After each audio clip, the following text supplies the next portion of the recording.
I have a little bit of everything. I have some trail horses, some Western riding horses, and then some under saddle horses this week during the open show. And then last week I had some amateur exhibitors that showed an all around.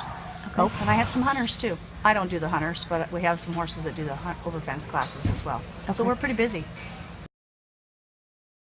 We've been here since the first hour, but pretty much you could get on the grounds, and so like you said, it's a challenge keeping the horses sound and comfortable. So they have a stall mat service here that we put stall mats underneath their shavings to help with the concussion on the concrete, and then we use some product soft ride boots that the horses trailer in getting to the horse show, and then we put them on them at night as well. And so that's a great product to help us keep the horses sound here at the World Show on all this concrete for 2.5 weeks. I think for me the most difficult part is having horses that show both the amateur week and the open week. So you kind of have to peak them for the amateur, and then hopefully there's time to let them down and then regroup and peak for the open week. So that, I think, is management of having them at their top performance. I love the World Show. It's my favorite horse show of the year. You can come and see the best horses in the world. They have a great facility here, so there really is no excuse if your horses aren't ready to show. And the camaraderie amongst all the professionals and the amateurs is exceptional as well.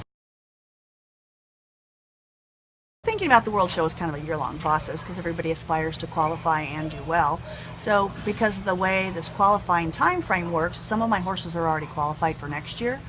Some new ones will regroup and start again in January showing. So most of the horses that I have here at the World Show, when I get home, they'll have Thanksgiving week off, as will I. And then we start back in January with the National Western Stock Show in Denver. So about a week before that, about a week before Christmas, we start kind of putting them back in show mode, but we don't peak them anything like we would for here. And then our youngsters start in January. So when we get back from here, the old guys kind of get some time off, and the young guys kind of get to go into boot camp a little bit. For me, it's just what we do, but helping amateurs that come for the first time, you have to really kind of teach them that it's just another horse show. It really is a challenge to keep the amateurs especially confident in their skills and confident in their horse and comfortable with their horse. You get here and you see other people doing things that you haven't seen before, and you're like, maybe I should do that. And so it's really important to keep those folks, and myself as well, confident in your own program and comfortable with what you've been doing all year. And don't change it up at the 11th hour, because it usually doesn't work.